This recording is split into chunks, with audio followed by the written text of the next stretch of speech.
I knew that no matter how much research I did online, how many people I talked to informally, no matter what, all that, I was not going to be able to get the right help that I needed, to be able to have somebody walk alongside me, to have somebody, with the knowledge, the expertise, the experience, to personalize attention, for me and help me really navigate my own situations in my own life. There was no way to do that by myself. I tried. I mean, there was just, I saw no other way. So that helped tremendously. And again, and so, and because I followed your work for a while, and I knew that you had a lot of, successful clients and a lot of experience and a lot of expertise in what I needed. And so, I mean, when we have to solve a problem, we go to the experts, right? So that's what I did. Restriction in any fashion just never worked for me, whether that was restricting in quantity, whether it was restricting in quality, or whether it was trying to hold myself to some certain schedule. It's like, look, when I get hungry, I'm going to eat, and that's it. So I just kind of had to, give myself permission to eat when I was hungry, and then go from there. But that takes building some trust in yourself too, because it's sort of like, it's easy to go to the other extreme then and say, well, of course I was hungry for that carton of ice cream. I ate it because I was hungry. I mean, certainly we have to have some reasonableness about it. The thoughts I started to, going from awareness to being able to work on thoughts and then change them took a while. And it took, it was in layers too. It was like, I recognized some thoughts, and then I made it a point to just immediately examine that. And it doesn't take all day, it takes a few seconds.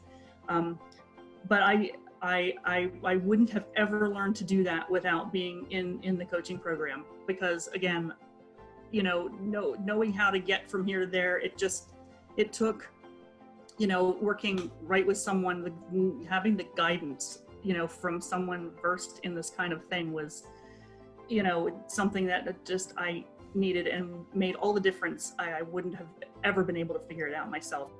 You are looking at someone who went from, eating a whole pizza, a big one, and some ice cream, a lot, and that was dinner part one. And I'm not exaggerating, serious binge eater for many years. I could eat more than anybody I knew. And to go from that to learn how to now be able to go down the street for a gelato, where they have really good ones. And my only thinking about it is, which flavor do I want? And I get a little cup, not because I think I should only have a little cup, but because, a little cup will do it. It'll do it. And it truly does. And if anybody had told me that I would be able to say that today, I would have never believed it. But because it's all a matter of, I've changed my thoughts, and I don't view food the same way anymore. I view it really just as it's just food. The great thing about being in a group and committing to something like that is that you're less likely to give up on yourself, because there are so many times that I would just throw up my hands and give up on myself and go, I'll try again next week, or after this or that, or, whenever such and such.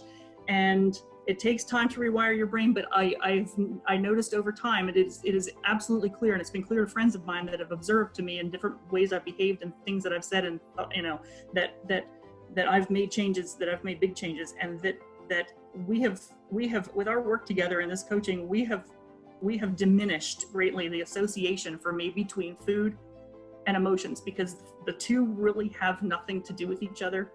And if you can, learn how to weaken that association, then, the weight loss is practically incidental. I know exactly what the things were that were standing in my way, the things that were causing me to sabotage myself and fall away from the plan and go wheels off and just get crazy and fall, just backslide and whatever. I know that the things that were tripping me up, and they actually didn't have to do with not having the right tools on hand to meal plan or something. They had everything to do with my thoughts, with the things I was telling myself, with, it was more, life impacting things than it was anything to do with food. The food part actually turns out to be the easy part, and almost it's important, of course, but, equally important to how much we eat is why we eat. And so now, I eat when I'm hungry, and I go on my way, and that's it. So, as far as understanding what we what we do and don't do that how we stand in our own way and how to get out of it and how to make progress. And that it all is so tied to our thoughts. I mean, I just can't say that enough. And it's just so amazing, really. But it's actually the best news ever, because that means we have the ability to change. And once we learn how to, my gosh, it's just, it opens up the world, really. So I have certainty because of what I've learned, and because I've built confidence in myself now from seeing myself do better, live better, make better decisions, and make progress. And I've seen myself, I have evidence of it now.